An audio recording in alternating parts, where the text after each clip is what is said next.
ಲಿಂಗಸಗೂರು ಪಟ್ಟಣದಲ್ಲಿ ನೀಟ್ ಪ್ರಶ್ನೆ ಪತ್ರಿಕೆ ಸೋರಿಕೆ ಪ್ರಕರಣವನ್ನ ಖಂಡಿಸಿ ಕೇಂದ್ರ ಶಿಕ್ಷಣ ಸಚಿವ ಧರ್ಮೇಂದ್ರ ಪ್ರಧಾನ್ ನೈತಿಕ ಹೊಣೆ ಹೊತ್ತು ರಾಜೀನಾಮೆ ನೀಡಬೇಕು ಎಂದು ಆಗ್ರಹಿಸಿ ಸಿಐಟಿಯು, ಎಸ್ಎಫ್ಐ, ಅಖಿಲ ಭಾರತ ಜನವಾದಿ ಮಹಿಳಾ ಸಂಘಟನೆ ಸೇರಿದಂತೆ ವಿವಿಧ ಪ್ರಗತಿಪರ ಸಂಘಟನೆಗಳ ನೇತೃತ್ವದಲ್ಲಿ ಪ್ರತಿಭಟನೆ ನಡೆಸಲಾಯಿತು.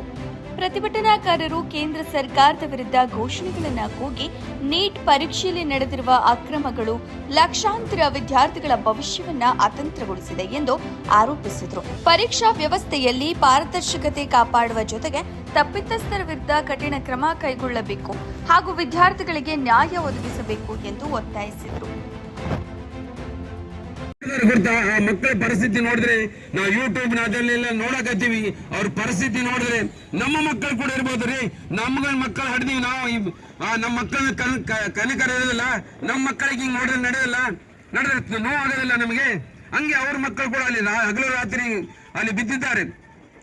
ಅವರಿಗೆ ಸಪೋರ್ಟ್ ಆಗಿ ನಾವೆಲ್ಲರೂ ಈ ಧರ್ಮೇಂದ್ರ ಪ್ರಧಾನ ವಿರುದ್ಧವಾಗಿ ಹೋರಾಟ ಹಾಕತ್ತಿದ್ವಿ. ನೀನು ತಕ್ಷಣವೇ ರಾಜೀನಾಮೆ ಕೊಟ್ಟು ಈ ಜವಾಬ್ದಾರಿಯಿಂದ ಹೇಳಿ ದೇಶದ ನಾಗರಿಕರಿಗೆ ನೀನು ತಿಳಿಸ್ಕೊಡ್ಬೇಕು. ನಾನು ಮಾಡಿದ ತಪ್ಪು, ನಾನು ರಾಜೀನಾಮೆ ಕೊಡ್ತಾ ಇದ್ದೀನಿ ಅಂತ ಕೊಡಬೇಕಾಗಿದ್ದು, ಕೊಟ್ಟಿಲ್ಲ. ಆದ್ದರಿಂದ ನಾವೆಲ್ಲರೂ ಇವತ್ತು ಹೋರಾಟ ಮಾಡ್ತಾ ಇದ್ದೀವಿ. ನಮ್ಮ ಈ ವಿಷಯವಾಗಿ ನಮ್ಮ ನಾಯಕರು ಉದ್ದೇಶಿಸಿ ಮಾತಾಡೋರಿದ್ದಾರೆ. ನನಗೆ ಮಾತಾಡೋಕೆ ಅವಕಾಶ ಕೊಟ್ಟಿದ್ದಕ್ಕೆ ನಾನು ಧನ್ಯವಾದಗಳು